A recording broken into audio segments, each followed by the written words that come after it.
everybody, welcome to CTO Confidential. I am here with Jim Kitchen, and Jim Kitchen is a fractional CPTO, so Chief Product and Technology Officer. He's also the co-founder of the Matter IoT standard. So Jim, welcome to the show. Thanks. Appreciate it. Thanks for having me this afternoon. Amazing, amazing, and really excited to have you on the show. I know you have a storied history because you've been doing this since 2005, so quite a long time. You were telling me, and I kind of want to hear going back. I take every guest back this far. Is let's talk about your origin story, how you got started in this business, how you got started with the Matter and IoT, and some of your successful exits along the way. That's great. Yeah, I mean, I was coming off of some successful work in the telecom space that started in 98, 99. We had a company, Motive here in Austin, that was a bunch of, former Tivoli and IBM folks who left after that acquisition to start a company that's focused on activating broadband services and supporting broadband services post activation.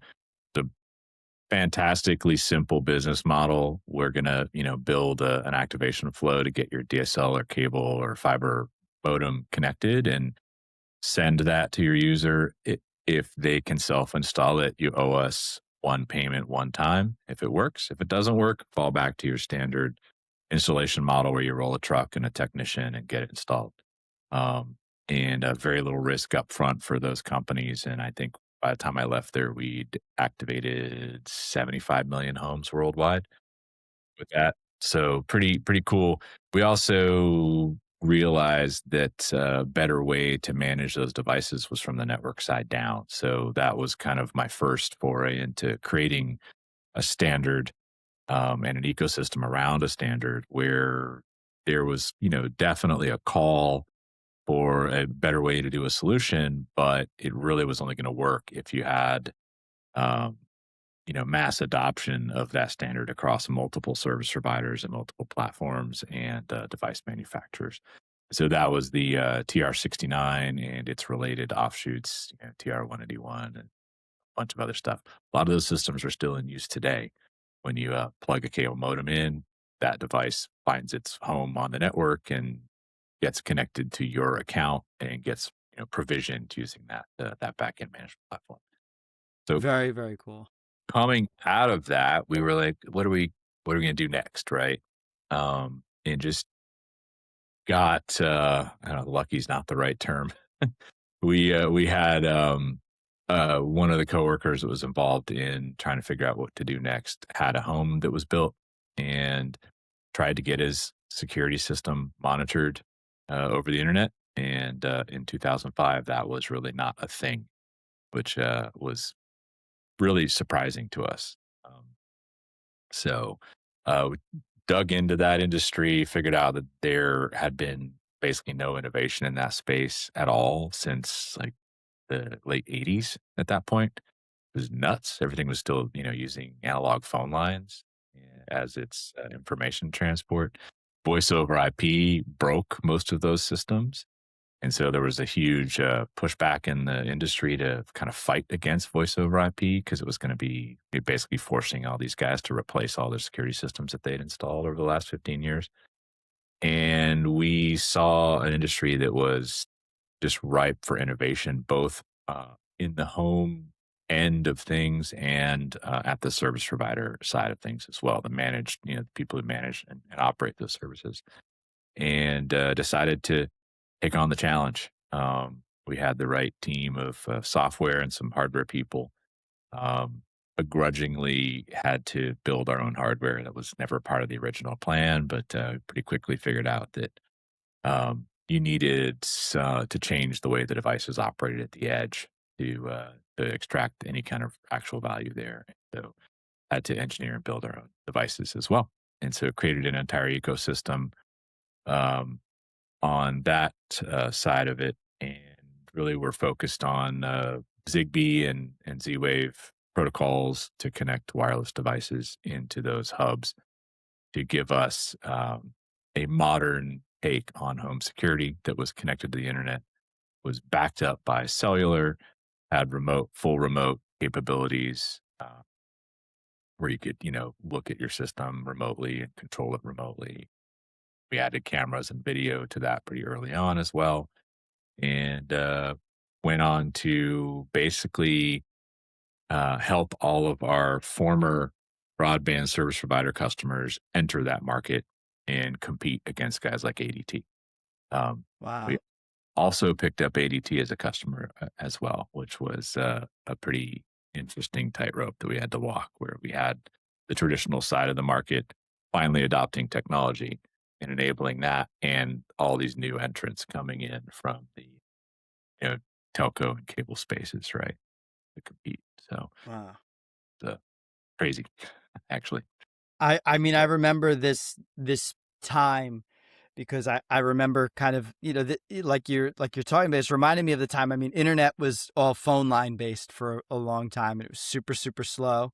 And then when fiber optic or when cable, well, I remember when cable became a thing, it was like absolutely incredible. And I mean, I guess the biggest impact for me was downloading songs on Napster was now, Right. not a thing where I had to like leave the house and say, Yeah. Mom, we're just gonna like the phone's gonna be tied up for Don't like pick up two the phone. hours. Right. Yeah, yeah, yeah. Well, Yeah. Yeah. I'm downloading four songs, one copy will be good, Yeah. like that kind of Yeah. scenario. Right. And then cable kind of came, and it's so interesting because now we kind of take it for granted, like that.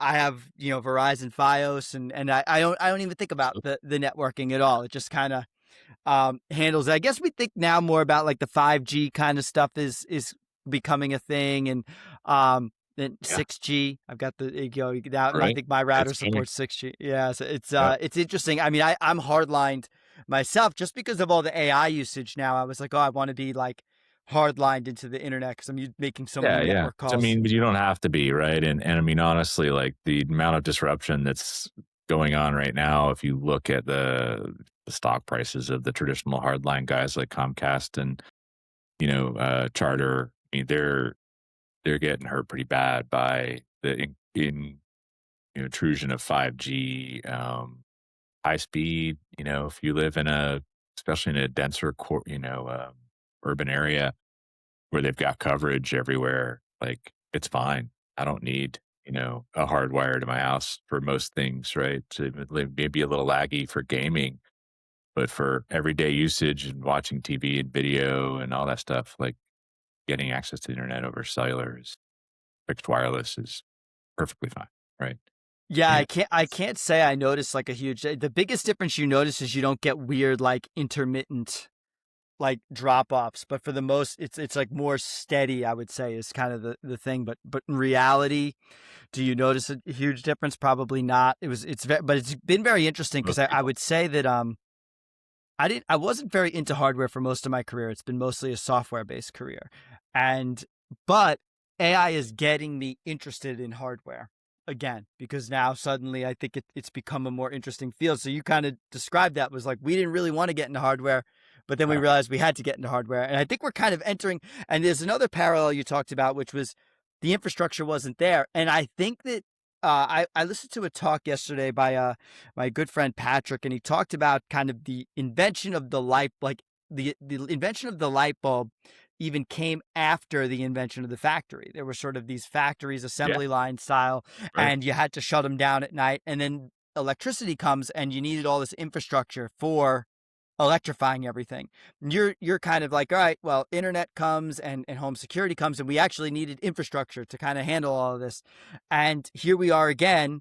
AI is here. It's an amazing situation.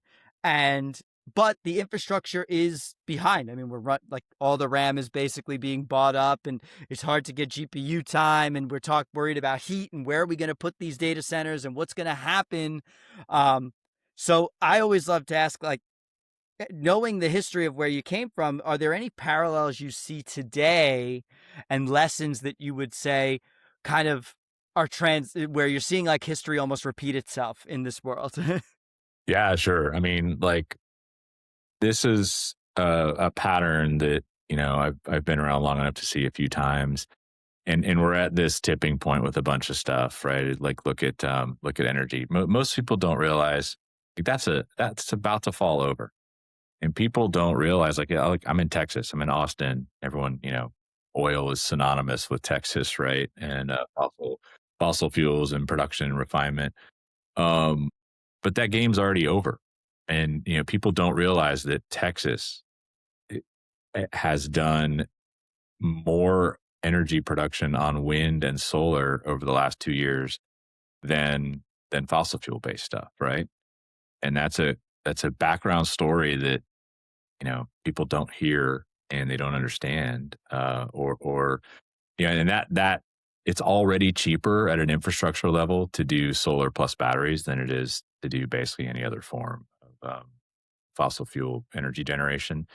And once the economics are flipped like that, like the game's already over, right? It's just a matter of time, and we see that on a lot of things. I think we're going to see that with AI as well, right? There will be this tipping point moment where the people who are really paying attention understand that it's there underneath, and that the rest of it is kind of just takes time to catch up. Manufacturing volumes are one of those things as well. Like look at electric vehicles, right? Electric vehicles, if you do the math at scale, they're 25-30% less costly to produce than ICE vehicles. They have a lot, many fewer components. They're simpler overall. Um, the long tail is more efficient there. You harvest you create the parts once and the battery once, and then you don't have, follow on emissions and everything's better for the environment. That game's also over, right? We just haven't realized it yet. We haven't hit production volumes on electric vehicles that are anywhere near ICE production volumes. But if and when we do, everything is going to get cheaper and faster and more reliable. And, we won't see it for another 10 or 15 years, but we'll look back and say, oh, that inflection point was actually in, at the end of 2024 or 2025, right? Um, Yeah, yeah. I definitely I have some friends too that are in EV kind of the charging space too, because I always say that, one of the things that prevented me is you can get the charger in your home, but I do a lot of really long trips with my family. And I'm always like, listen, if the kids are asleep, I can't stop for 45 minutes to charge yeah, up. I gotta but I fill mean, up like, and we there's gotta keep going. there's hybrid stuff. There's hybrid too, right? And like, there's tons of technologies. I'd like there's a bunch of interim stuff that's going to work in there in that space as well, right? You need a 700 mile range vehicle. Make it an EV with a small, one or two cylinder engine that does burn fossil fuels, but all it does is generate electricity to extend the range of that car, right? Yeah, Um, that would be really cool. that'd be The other useful. one the other one I saw was who there was a company maybe doing this where you could actually their idea was you would drop the battery and just get a fresh battery and Sure. keep driving Yeah, and just like boop boop that's and I was like absolutely that's like instant. Then you don't even leave your. That's even better than gas because now you don't even get that's out of right. your car. You just That's like right. easy And pass. there's no ice engine or fossil fuel involved. That's right.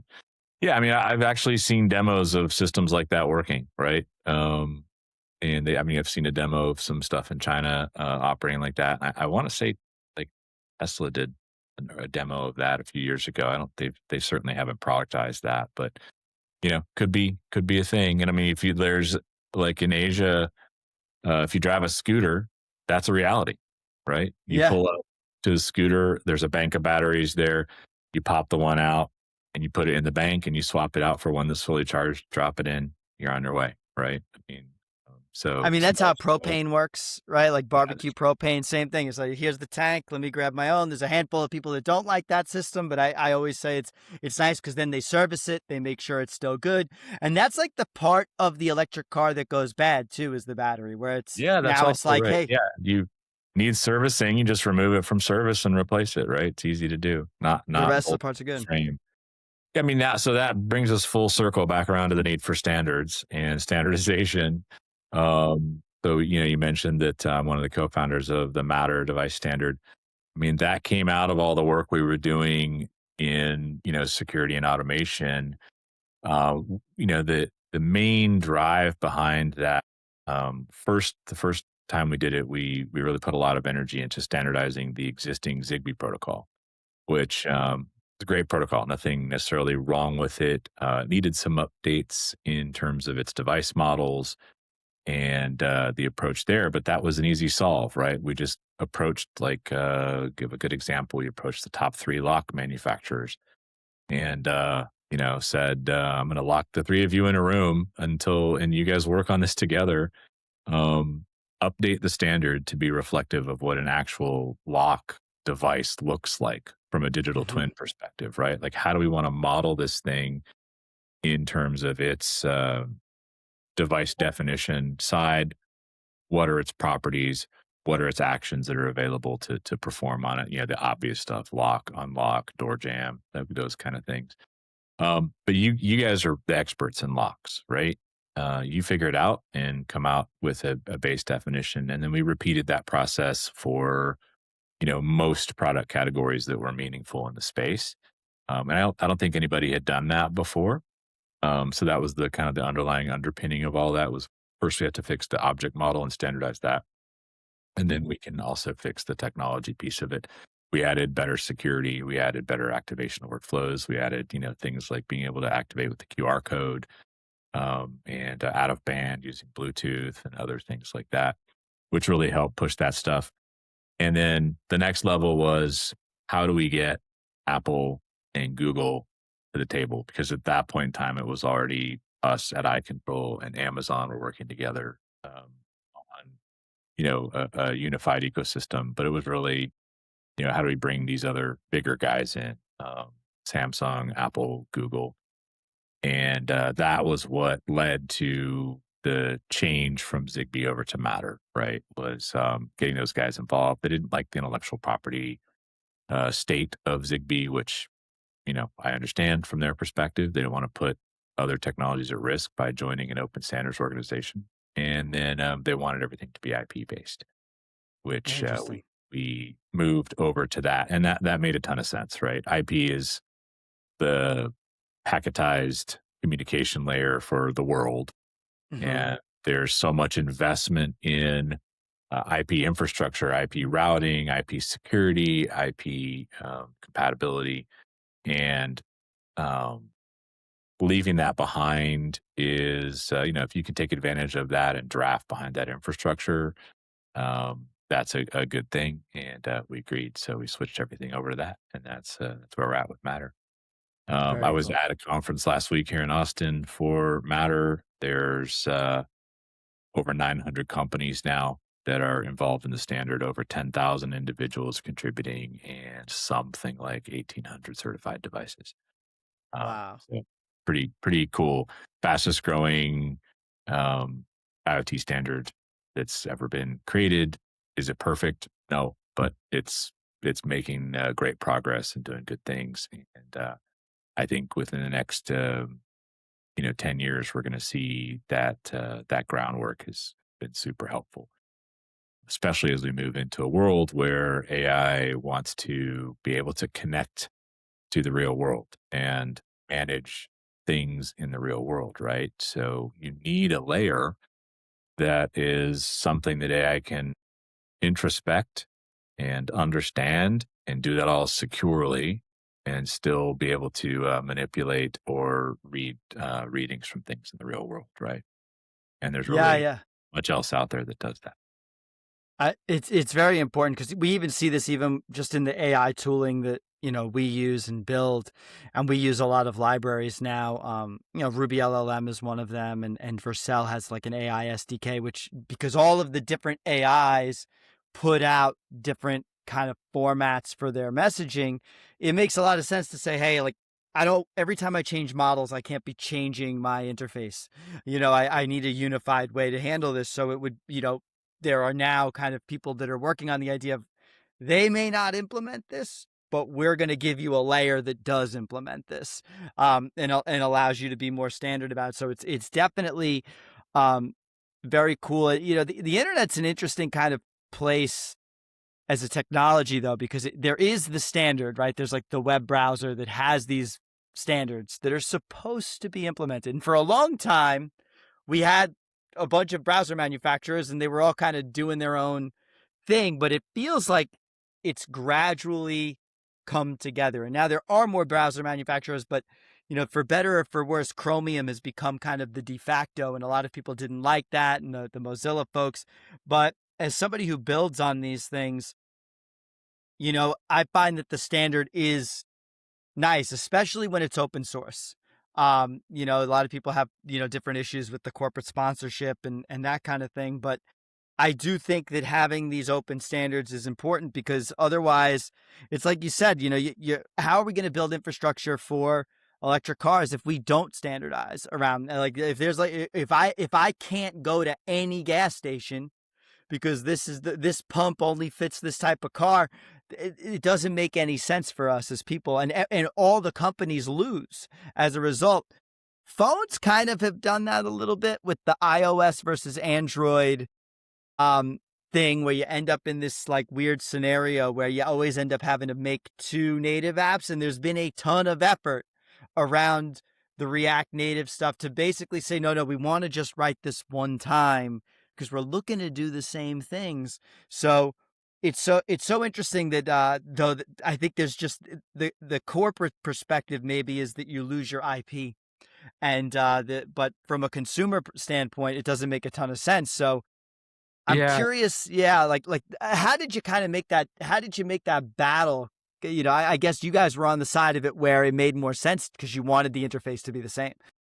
Well, I mean, that was a huge factor in trying to convince these. My dog says hi. Yes. Hey, Ozzy, how you doing, buddy? Um, is a huge factor in trying to get these guys to show up to the table and put their products not at risk, but really convince them to dissolve the vertically integrated pathways that they'd created for themselves, right? And at the time that we did this, I mean, it's still somewhat the case. We're in the process of watching these walls come down right now.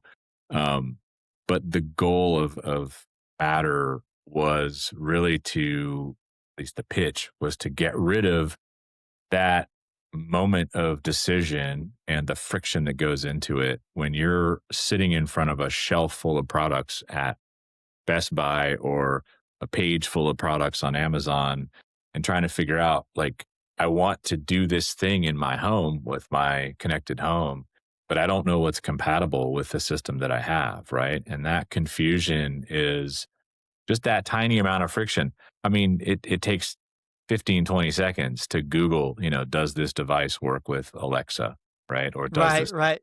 But it's Google Home? annoying. It's an easy thing, but it's enough to make most people turn around and walk away. Or more frustratingly, they get excited about something on the shelf they see at the store, they take it home, they try to pair it with their platform, and it doesn't work. And I mean, some of these devices had a 40+% return rate, and most of it was new open box with a frustrated user saying, "I got this thing home and it didn't work with my system," right? And so we wanted to kill that moment. That was the number one goal, right? Is let's look, if it has the Matter logo on it and you have a Matter certified hub or system, it just works, right? Right. There's can't have this questioning. And I'll say, at this point, not 100% successful on that mark with the standard, but pretty damn close, right? Because certainly a lot closer than anything else has gotten to before. And I think the roadmap for where Matters is going with the recent announcement of 1.6, some of the other things that they're doing, we'll get there, right? And continue to remove that friction and frustration from people's interaction. But the goal was like to pitch these big companies like, we're all suffering from this, right? And it's keeping the entire category small and nascent and difficult, and building a bad experience and a bad reputation. And what we need to do is, like, let's remove all that. And yeah, you're giving up some short-term advantage on having people must have to come to you for this next sensor or next device. But what you're gaining is access to a much larger market, right? So, by dropping the confusion, dropping the friction, you're now unlocking much more average users and average homeowners and average people to come into this and be able to access and enjoy the features without having all the confusion and tech garbage that has to go with it. Why are we making people pay that tax? Like, Right. haven't we learned, right? That that that stuff is just annoying to people. We need to Mhm. be enabling products that compete on the fundamentals of competition, like price and quality and feature set and aesthetics and all those things, availability, whatever, right? Customization for the country or region. That's what products should be competing on, not I was able to build this thing that's only compatible with me, and so you're locked in to come back to me to get it, right? So back to the theme of open systems win, right? um That's yeah, it's sort of like I had a we have Google Home, I think. And why do I have Google Home? Because someone got it for me for Christmas and we just like that was it. right, But like, right. you think about that and it's, you get a camera system, maybe it's a Logitech or something, but like what if I wanted a different camera for a different, and they all have their own little app, which I find kind of annoying. And now that you kind of mention it, you think about the connected home, and I don't have anywhere near, the connected home of some folks, but it is true that I'm thinking to myself, wouldn't it be nice if all these things did Mhm. talk to one another? Because some people have Alexa, some people have Google, and for no other reason than like that's just what they came across first. And if you're somebody who didn't integrate with that standard, you got to think more along the lines of, like you said, you don't want to lock people in. You want them to say, I can buy you want to make it easy for people to consume your product. And for the reason to use the product is because it's better on some fundamental level, not because I had just happened to have gotten this system before and someone got it for me. Exactly right. Yeah, you want to free people from those walled gardens, and that's one of the big things that Matter does, right? It puts the control of those devices back in the hands of the user and the person who purchased it in the first place, not necessarily you have to be tied in with the service provider that can service that device. So I can buy a door lock, add it to my Matter fabric in my home, and then I get to assign who can work with that lock, right? Hmm. So I add it through one of those systems.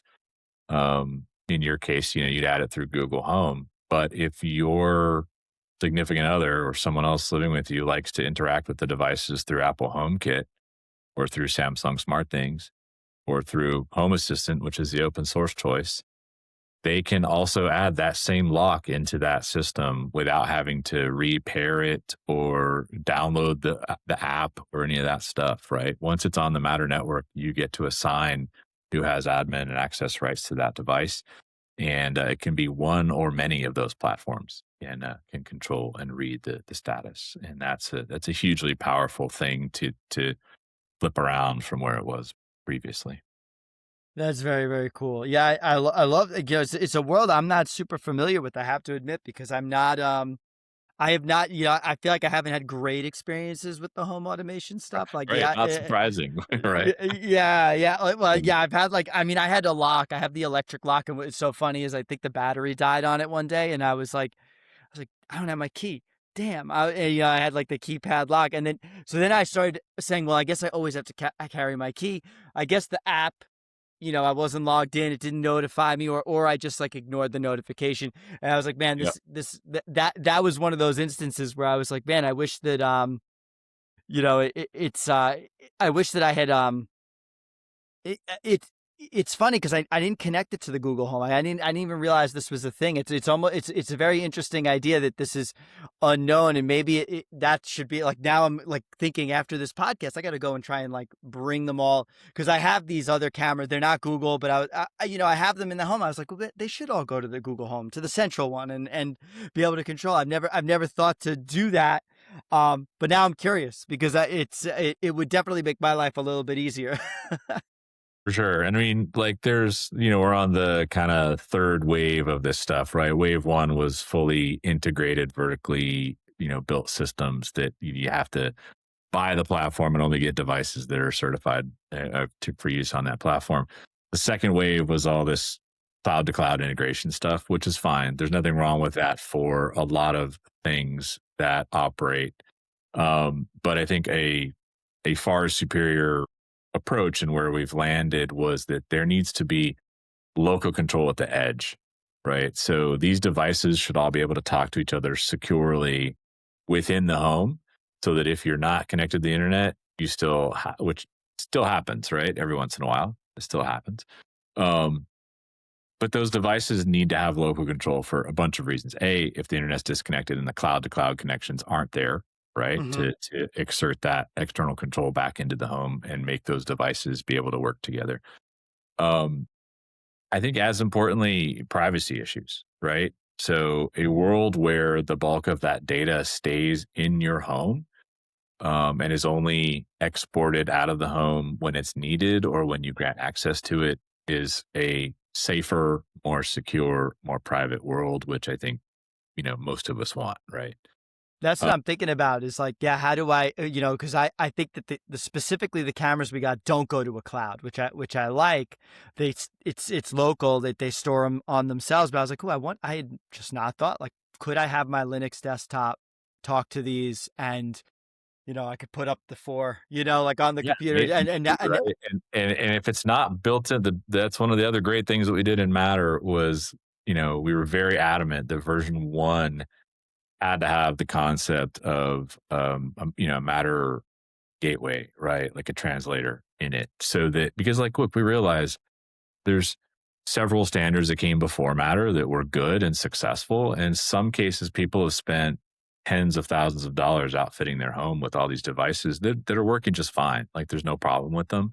And we don't want people to have to think they've got to rip all that stuff out. And so we had this concept of a Matter gateway, which can translate between any legacy protocol or future protocol and can make those devices look like they're Matter devices in the network. So Oh, I that's very bet cool. you're probably going to have a hard time connecting those cameras into Google Home from that camera manufacturer. But I also bet that you'll be able to find a piece of software that can run on your Linux box. If it doesn't exist, you could probably just vibe code it. That's what Um, I was thinking. I'm like, now we're in the age of if it doesn't exist, yeah, I could make it. so there's a way to get access to those camera streams right on your home network, and you can capture those camera streams and make them look like they're Matter devices on the network. And then you can pair them with any system that supports the Matter camera standard, which was recently released, and there's cameras out there that support it today.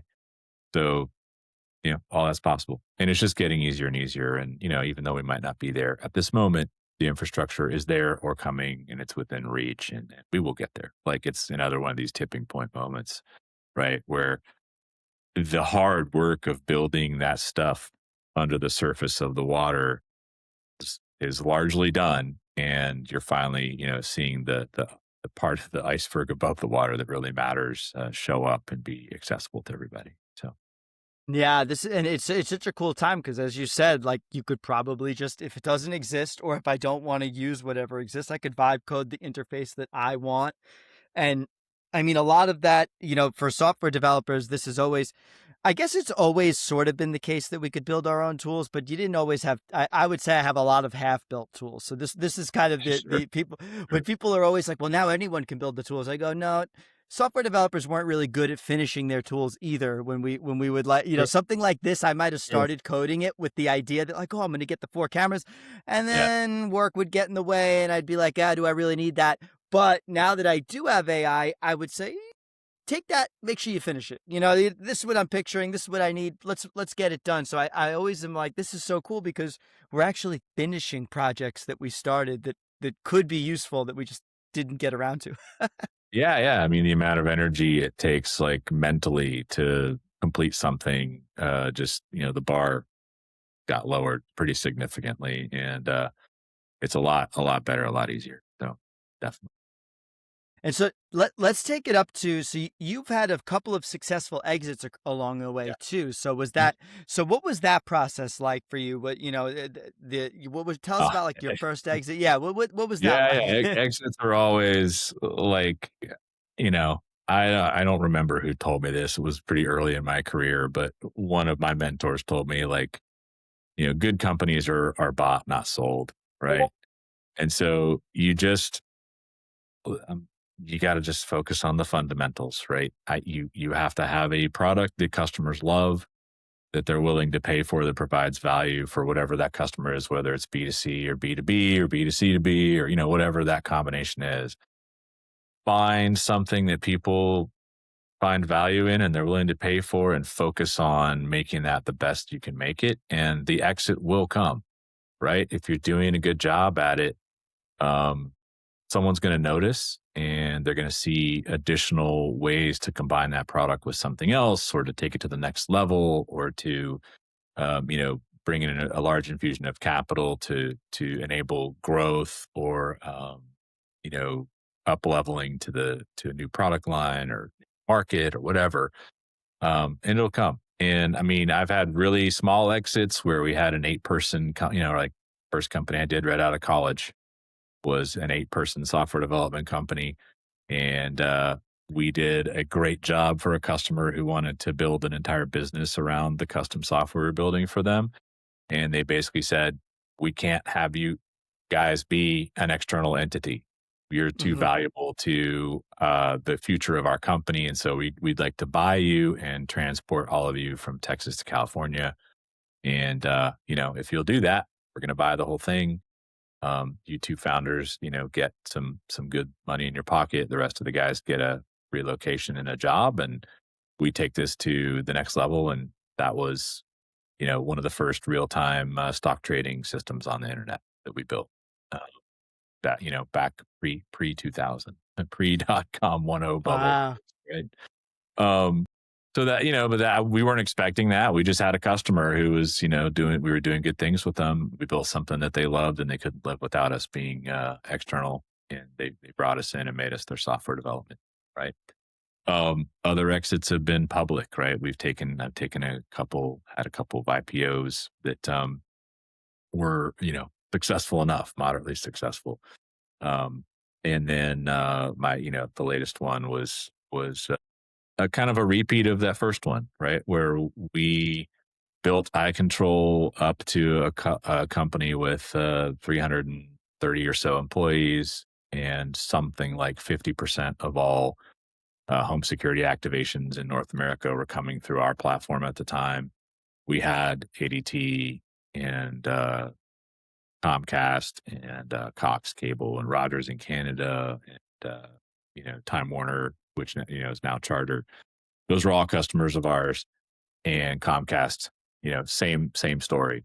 You Right. become too valuable to us. We're just going to buy the company and make you a division, and grow the business that way. So, um, but yeah, I mean, I'd say, look, the advice to everyone out there who hasn't had an exit: focus on the fundamentals. Like if you're building a company to IPO, or if you're building a company to get purchased by a specific target company, um, I think that's unhealthy. I think that drives behaviors that ultimately end up um, to put your focus in the wrong area, right? Mm.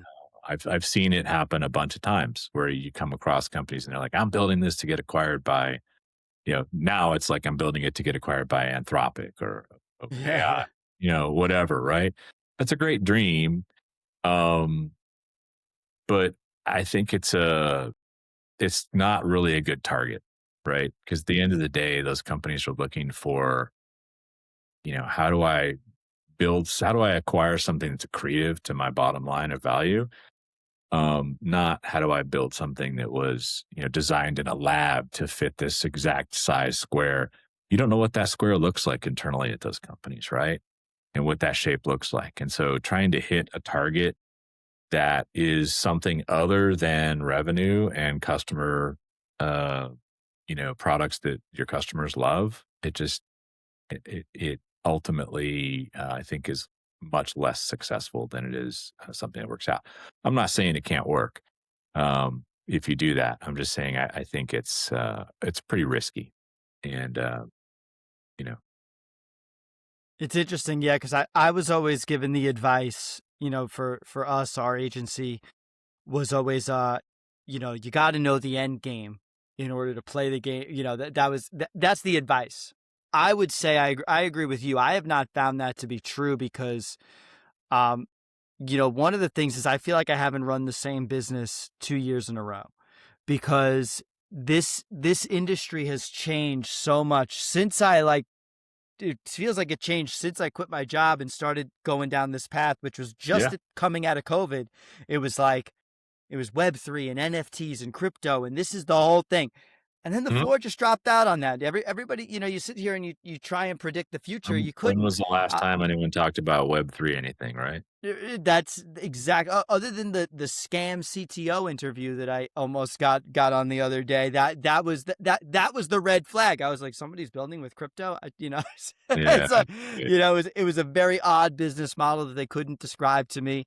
But so that actually, I will say that I feel like I had a spidey sense during crypto where I was like, I really I do not understand how this is going to be a huge, like how people think this is going to be such a big thing. Um, and I still don't. And there's still diehards out there that are like, it's going to be, I said, maybe for currency, maybe for bank transfer. I don't know. But in terms of like, good use of a blockchain, actually. So one of the things that Matter does is every single device that gets manufactured in the Matter ecosystem has an entry on a blockchain.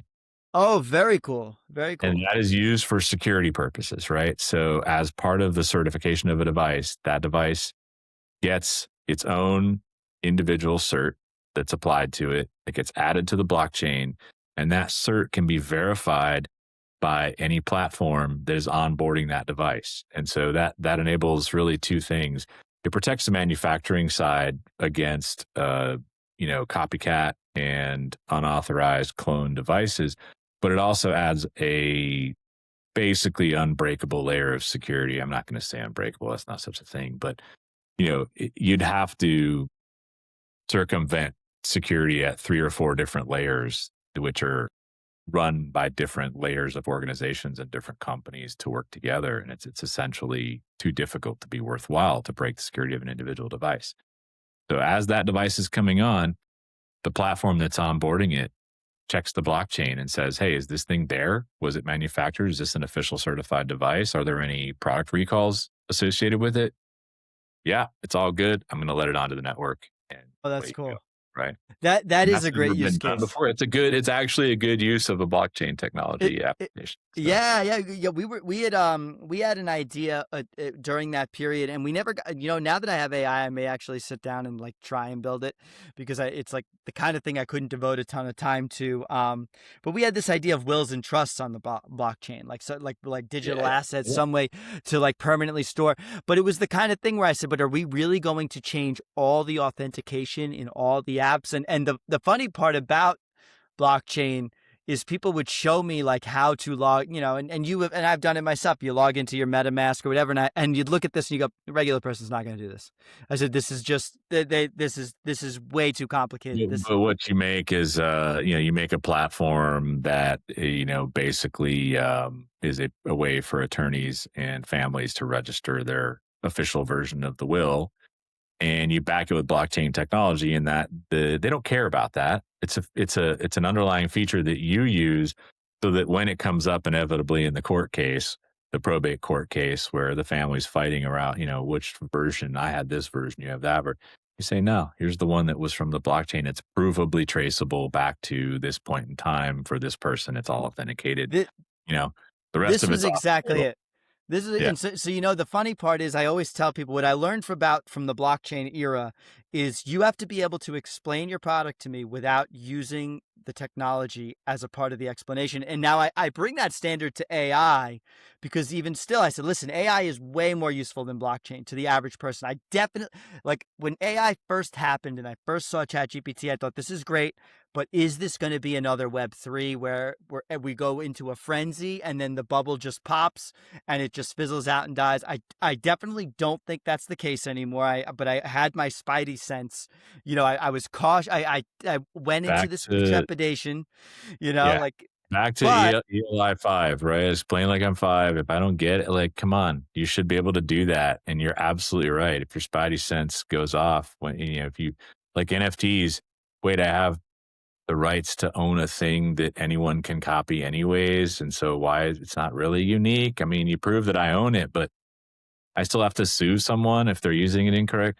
Like, how is that supposed to be valuable, right? It's not. I mean, it might have some application still, but it's not It for the average person, right? it's definitely that's I sound like look, so like I I have the Mm. art on the wall. You know what I mean? Like that's Right. like there's a difference between like owning a misprint, but at the same time with the AI, I always say I go, you have to explain it. Like people go through and we go, we're going to use AI to do da, da, da, da," and I go, say it again, but without saying we're going to use.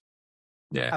Like because the average person does not care fundamentally how the sausage gets made. It may These trick an investor, but let's try to sell the thing as though a regular person has to buy this and what the benefits are to them in their situation. And I always kind of bring people back to that because that's kind of the lesson that Web3 left me with. Nobody could explain to me why a Web3 solution was valuable without using the words NFT, Web3, play to earn, like some kind of a jargon, And then I did even have one customer on a very famous sales call we talk about where he was like, well, as long as the Ponzi scheme keeps going. And I said, we're just going to stop right there. done. I was like, Just you admitted said it. it, not me. I was like, You that's. gave up the entire right. Yeah. Yeah. But look, these are tools, right? Tools enable things. I don't yeah, I'm great that the guy building my house has this amazing hammer that now allows him to get nails in more accurately and more quickly and with more precision. Awesome. That's the tool that makes my house come up cheaper and, faster and stronger, right? And AI is the same thing. It's a tool. It's enabling a bunch of really cool stuff that we haven't seen before and that we get access to. But at the end of the day, your end users and your people who use your product, they don't care that it's AI. They just care that like I get accurate, cancer detection from my imagery, or I get accurate, the ability. I get this expanded ability to look at massive amounts of data and find patterns that wasn't economically feasible before with the amount of compute that was required to do something like that. Or I get to release features faster as an AI assisted code developer, right? It's just a tool.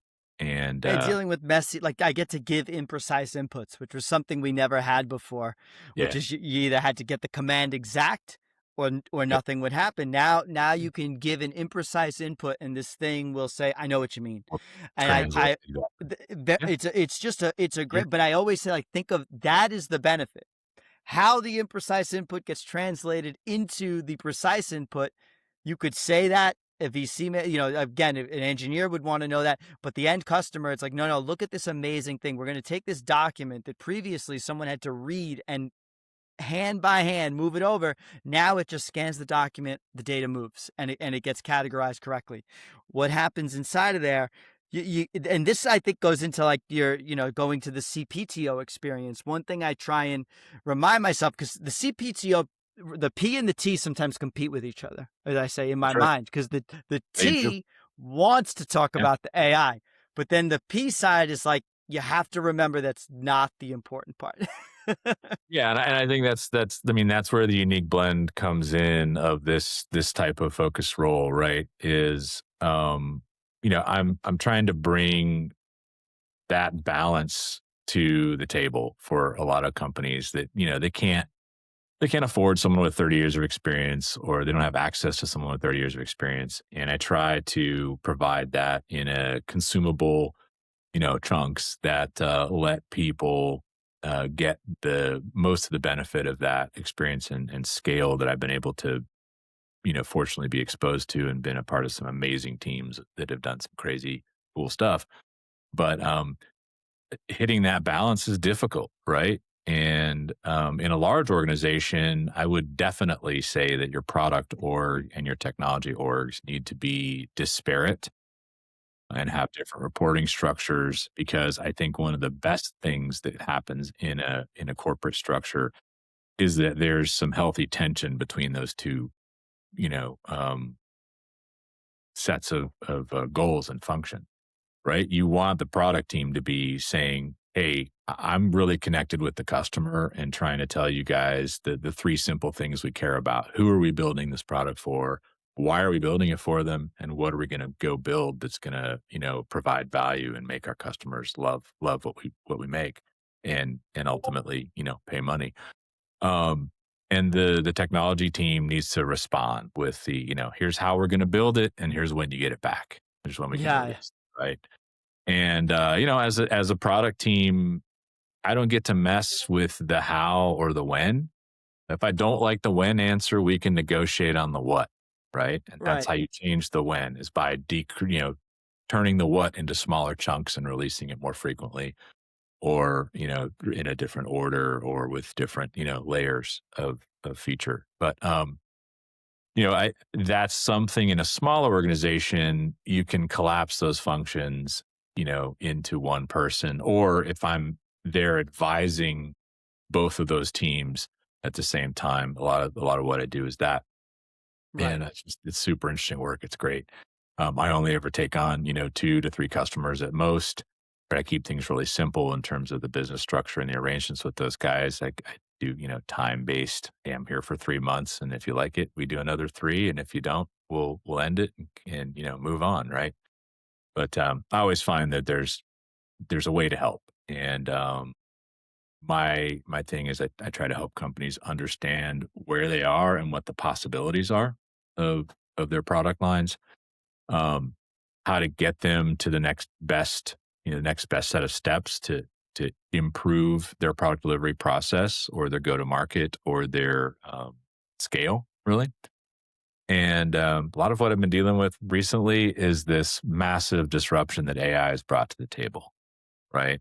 So you have to think of that whole product delivery process as a pipeline. And that pipeline starts with definition, and then production, and then release, and then support, right? If you look at the kind of the 4 big blocks of stuff, and then you're always repeating that cycle. If you introduce a, you know, nitrous oxide powered turbo into the production side of things, it breaks those other relationships. Hmm. And I'm seeing that with a bunch of companies that I'm working with right now, right? Where the dev teams just looked at the product team's output, the 1 year roadmap, and they built it in 4 months instead of 14 months, right? And that's never happened before. That hasn't happened ever that I'm aware of, where you get No. that kind of acceleration in a piece, and that breaks everything else, right? The product team's now sitting there going, I don't know what to tell these guys to do next, right? Because they had just did everything that I had planned for the last year. The sales teams, if you're selling that product, they have to ingest more information about the new features you just released than they've ever had to before in one big, bite. The support teams don't know how to support all the new features. The customers get confused because you've just added a bunch of stuff that they don't understand. They need training on this. They need to understand, like, how do these features provide value and manifest. And so realigning the product delivery cycle with the new reality, and how AI is able to hit and accelerate the actual production of features and software, um, is a big task, and a lot of companies are really struggling with that. Right? I've seen all kinds of weird stuff. Like a CEO a few weeks ago told me, I don't even know, like, why do I have a product team anymore? I just tell my dev guys to build a bunch of stuff, and the product guys tell them to, like, remove things from it. And that's wrong, right? That's doing it the wrong way. Their competitors are going to figure out how to organize around this new productivity engine of AI, more quickly than they are, and they're going to be able to hit the target faster, and that's going to be bad for them. So, really focusing in with that company on how to fix their product inputs is what we're working on with those guys. So Yeah, it's interesting because you touch on a bunch of things, but I think one of the things that there's things about agile versus waterfall in there. There's things, mhm, and some people sure. are like, are we moving to a more waterfall process? And here's the struggle that I've seen. There's twofold on the agency side. One is that what used to be a 12-month contract now takes 3 months or less to build, meaning my sales team cannot sell the next contract. They used to have a year to replace that contract. and now that time frame is compressed, and there's not enough demand to meet the new supply. I mean, maybe there is demand, but I think there is demand. I think the issue is reaching the demand, and we've never and what's happening is AI has created so much marketing noise that reaching the demand is even harder because the buyer is largely tuned out to cold email, cold DM. There maybe they're reading a lot of LinkedIn and X, but there's a lot of content getting thrown around out there. So the marketing job is harder, the sales job is harder, the engineering job is definitely easier. Like, we are definitely pushing it Yeah, out. and you're describing exactly what I was talking about internal to a corporate, product production pipeline, but it's an agency, production pipeline, right? Where you're out there trying to find your next customer, your next gig, your next company to help develop, and it's tough, but it will settle down. I mean, if history tells us anything, we're going to figure it out, and the new normal will become apparent pretty quickly, and we'll wrap our heads around it and be able to proceed. Probably in Yeah, a better space, right? Probably in a better space. well, the So the classic, the classic agency was always selling time and materials. And now we're like, what we've always wanted was the true ability to get to value-based pricing. And I feel like you can get there now, where now you can look and say, listen, I want to charge for this based on the value, based on the risk. So what we've done is really saying we want to go after high risk pieces of software. Difficult things like modernization of legacy software is still difficult. So I'm always like, how do we go after hard problems as opposed to going after kind of the startup builds, which is something that we always really enjoyed. But I said that stuff is increasingly being done by the founder. But agencies that sold time and materials, we had moved to a subscription model years ago because we really wanted to get away from time and materials anyway. right, But right. agencies where they were like, yo, our profit was selling bigger and bigger teams as the software grows, but the teams are not needing to get bigger and bigger. And so then there's the other side of this, which is you build features for a startup, and unless you're Facebook and you have lots and lots of users, you're not getting feedback on the new thing you released so fast enough. And it's not because nobody's using it. Sometimes people critique that and they go, well, if nobody needed it, then it wasn't really great. I go, no, sometimes you only have a few thousand users of your product. Doesn't mean the product's useless. It's still growing. I introduced a new thing, and before I throw another feature on top of that thing, I need the user base to try it out, tell me if this is the right direction. Is this the thing? So you can build software now a lot faster than you can even. That's also true. Yeah, for sure.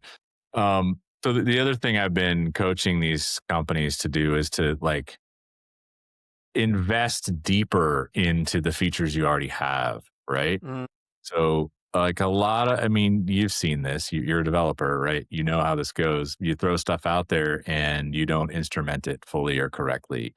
You don't, you settle for this like crappier version that the MVP, you yeah, fall yeah, yeah, yeah. the MVP hole, and you never, manage to work yourself out of it.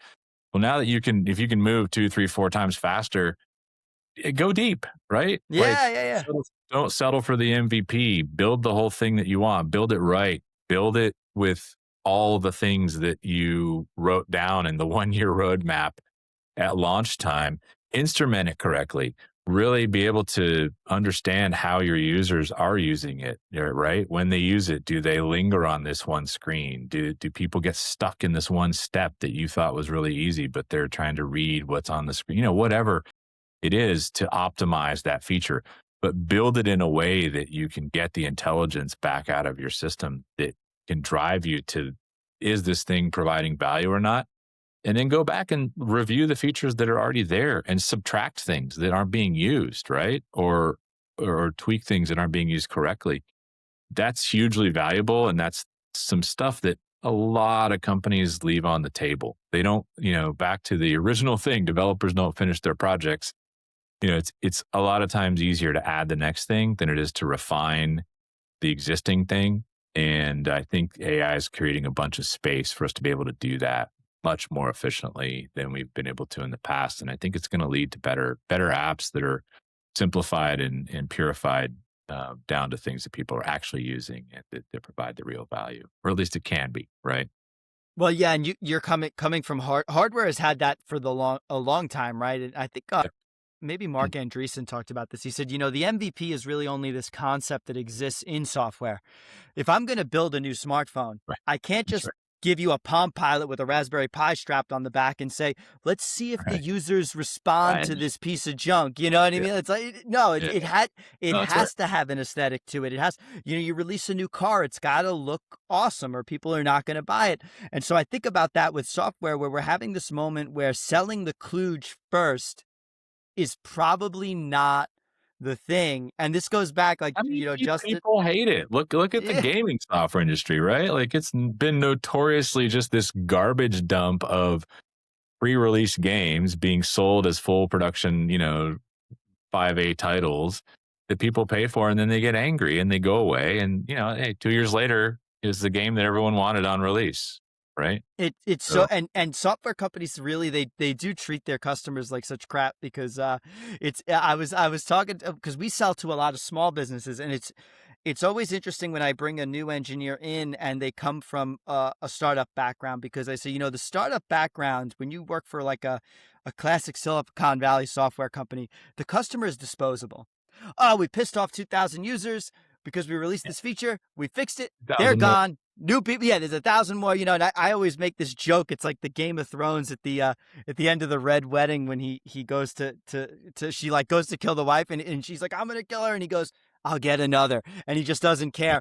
And Right. but for a local company that you maybe want to integrate AI into, like your local pizza shop is a great I think one of my local pizza shops integrated AI into their process and they had a big outage that like messed up a ton of orders. This is like such a classic example. And people always say to me, "Well, a human could mess up too." I said, "Yeah, but a human messes up one time. The AI fucked up 100. And now out of that 100, you 100 may never come back, and that's a Yeah. big deal for a community Big deal. business. Yeah. Every You're customer in a service business is precious, and it's just a totally different mindset to get your way around this idea of the software companies like we'll just get another. Who cares? Like if we piss off 1,000 people, and even the way AI is rolling out this idea of loops is like this, where they're like, well, if there's bugs, we'll listen to the reports and we'll fix them. I said, but what about the people experiencing the bug? They'll go away. We'll get more. We're too valuable. Forget about it. That's the headline is AI lets you screw your customers at scale faster and better than ever before. It's it's fantastic. It's right. That It's that like, well, this is like a lot of the work I do now. Like when I'm thinking about because I do loops is probably the first thing since like Claude Code came out where I'm having a very enjoyable time with it where I'm like, whoa, this is powerful and addictive. But I'm trying to introduce a level of security to them where I say, like, listen, I still want the same standard I had before, which is we don't release bugs to the user. Like we do everything we can to not hey, release bugs to the users, like, and we yeah. don't just say like, oops, we'll just throw it into another loop until the bug goes away. And that is really, because a small business owner will be very pissed off about that. And in a world where everybody has the power to build software, um, my only defensible position is that my quality is better than someone else's. And I mean, here's the sad thing about it is, you look at everyone's moving faster and taking a bunch of shortcuts that, to your exact right point, is affecting the end users more than anyone else, right? And making people not love your product and leave in many cases. To contrast that with the fact that it's never been easier to produce quality software that's fully tested, right? Yeah. I mean, you haven't, there's no time in the past where you've been able to say, I'm going to give literally all my source code to you and have the AI generate test cases for everything. That used to be a manual process. Like Yeah. 2 years ago, that was a manual process, right? Where a product manager had to have a bulletproof, fully complete, the best tested software had a fully complete set of requirements. You'd hand that and the code over to a test team. They would generate a bunch of tests based on the requirements, and then they would go test it. That loop is completely gone. You don't need that most of the time anymore, right? You just say, here's the code. Give me all the tests that you would use to verify that it's working correctly. And then there can still be a disconnect between what's in the code and what the original requirements were. But that's also much easier to fix because you can feed the requirements documents in too and have the AI align the requirements documents with the test cases with the code that's actually in the source code. It's so much easier to produce, you know, good code with full test coverage by a small to non-existent team of people and do that along the way as you're building it. It's a travesty that, companies feel like, oh, AI, so I got to move faster and I get to release more bugs to my customers. Come Yeah, on. yeah, I Okay. totally agree. You can really follow a proper test-driven development workflow, and like the end-to-end tests even were always a tricky thing to do with UI, Yeah. where it was just this Progression and everything. just a painstaking process to have to do that for everything. But now it is, I'm like, just do them all. And even when you're integrating with third-party services, I'm like, I build more admin panels for people now where I go to the admin panel. Right. If something is broken, check if one of these downstream services that we don't control, I have a thing that's pinging them regularly, and you can actually figure out. I create so many debuggers for non-technical people now, where I go to the admin. It's going to show you all the third-party services. Check that they're green. Then I want you to do like a manual check. And it's so many times they're like, oh, you're right. That thing went down that we depend on for this thing. I would have never built something like that before. That would have been a very mature company that had a very strong CTO that advocated for something like that to Yeah. get built by an I got agency. nothing left to do. Go instrument my production environment so I can have a dashboard, right? Now Yeah. it's like every app we build Build it in. has an admin dashboard. I'm like, you get admin, you don't have to go to Twitter to figure out if the status of Vercel or whatever. Like it's Yeah, all yeah. going to be baked into the dashboard now, and Right. so Right. it's such a cool time because you're building these very really really strong systems. Very very very quickly if you take the time to do it and if you really really get into it. Yeah, and so I think like this is a hint into where all this is going to be heading, right? I mean, prompt engineering as a job in and of itself it's too short-sighted and limited, right? Mhm. What you need is um you need product and technology people who are designing and orchestrating the creation of an app or a platform.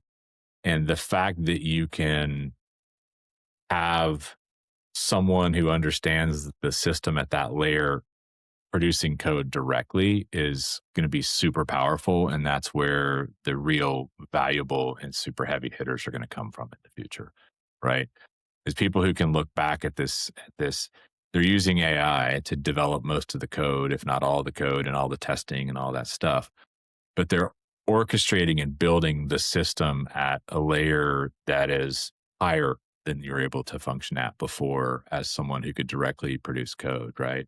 Um, and it's just going to create some really cool stuff and things that are more complicated and more integrated than we've been able to produce in the past, right? It's Yeah, too the big. orchestration space is so interesting to me, and I've been building my own orchestrator because I've really delved into it, and the other side of it goes like people are like, well, why not use something off the shelf? I go, well, because I want to be able to change it. Like I don't think we've landed where we're supposed to land yet on any of this stuff, so I've been You're right. spending more time building my own tools because I don't want to have to put in a pull request. I want to just be Wow, like, I want to do it. That's we're it. in the first 9 minutes of a multi generational journey here, and it's fun.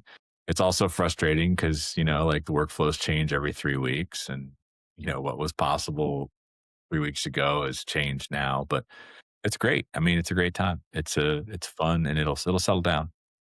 Uh, And I'll be glad for that. I said it's definitely scary. Like, I have this, I feel like I go back and forth every now and then. I get like I said, this feeling of dread, like, oh my God, the profession is over. This is about to get, and then then you got to force the optimism through because I do think that it's going to land much much better.